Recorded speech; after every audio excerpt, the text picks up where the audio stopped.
watching a little bit of the live stream of Trump's rally in Las Vegas, and he mentioned how terrible Kamala's interview in Philadelphia went today. Watching her struggle through this interview, I felt very sorry for her.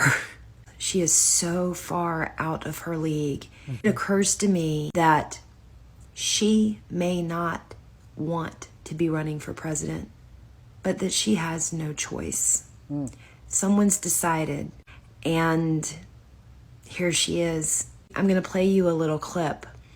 And not only is what she's saying ridiculous in response to what does the opportunity economy mean, but you can hear the tremor in her voice. And I've heard the reports about her having an earpiece. And as you're watching this, you see why. To say that Kamala is an appropriate candidate and is the top echelon of women in the United States capable of running, it's sad because she's not.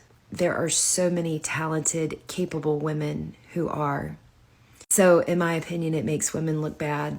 I own a gym now, but there was a time where, I was working on Wall Street, NBA. I can tell you that I have worked with so many women operating at an extraordinarily high level. And this woman is not. I'm going to show you a little bit of this interview. You need to go watch it. Kamala supporters need to watch it. This woman is so out of her depth. It's sad. I feel sorry for her. She doesn't want to be up on that stage. I think there's a machine behind it, and I don't think she has a choice. I grew up in a neighborhood of folks who were very proud of their lawn, and I was raised to believe and to know that all people deserve dignity, and that we as Americans have a beautiful character. Listen, bro. All jokes aside, I can't believe that y'all are seriously considering voting for this woman just based off of identity politics. I'd have to think that either one of two scenarios are playing out here.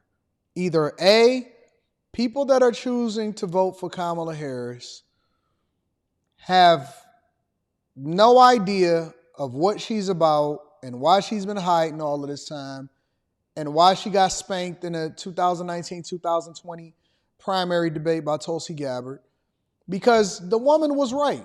And I can't lie. Even though I'm a person that believes that, these type of positions and the type of stress and the level of dedication and being up all night is not what I would traditionally want for a woman, if we just had to, if we had to put all of our eggs in a basket and said, listen, we got to go with the person that is a woman just for identity politics perspective and all of this stuff, is so many women that would mop the floor just standing in front of this woman having a conversation, even, when it comes to policy. And she is a deer in headlights. If y'all went and watched that interview with her over in Philadelphia on an ABC affiliate smaller channel, and the first question that he asked her, the reporter, the journalist that's asking her the questions realized that this woman is so far out of her league and out of her depth. But that then begs a different question. The other question that I have to ask y'all is, how did she get to the point that where she is right now? Knowing that they've been hiding her and don't want to have her take off-script questions or don't want to have her do any interviews, and she won't pull up to any of the ops like J.D. Vance. J.D. Vance went head to toe with Dana Bash and washed her on her own platform. And Trump, he takes unscripted questions and they show up to the National Association of Black Journalists. And even in the debate between her and Trump, she never answered the question. She didn't even answer the very first question. She just went straight to the script as though somebody was like, cue, go, now. And to think that there are women that are 10 times more capable. I've even seen Michaela Montgomery. Shout out to my girl, Michaela Montgomery.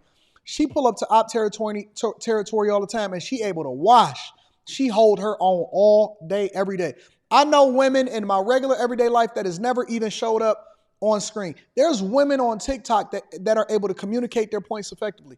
And this is not a woman thing. This is just to show you how far out of her depth she is, but also to highlight a bigger problem that's happening in society. How are these women able to get to these positions in the first place? Is it 100% marketing? Is it 100% promotion? How was she able to navigate into becoming a senator? How was she able to become a district attorney?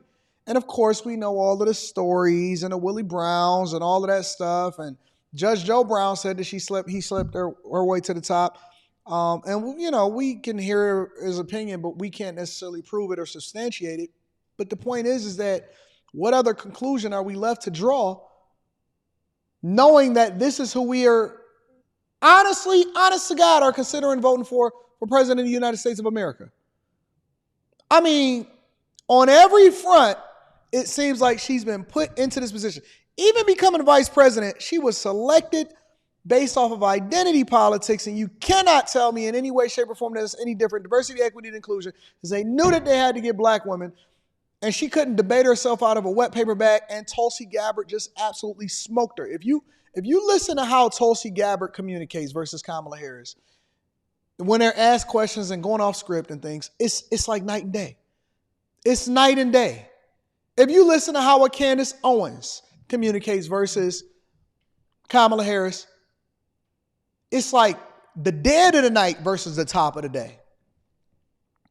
There are women all over the globe, and it's an insult to women, if you ask me. It's an insult to women that this is the woman that then represents y'all, and y'all telling her she's going to be the leader of the free world, the leader of the free world. She's going to have her hands on the nuke button. She's going to be sitting there in front of Putin. Stop it. And I think that this woman is right. I don't think that she really wants the position. I don't think that she even thinks that she's suited for it. But I think that she's so opportunistic that she's just going to go for it and capitalize off of it like any other person that's going to take advantage of it, or any other woman that's going to take advantage of it.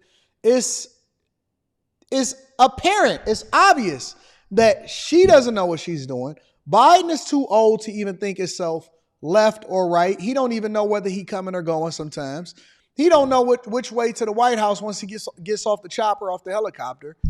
And it's one of the reasons why they trying to, in my opinion, remove Trump from being able to run for president of the United States of America, because I honestly believe in my heart that it's going to be a landslide. I think it's going to be a wash.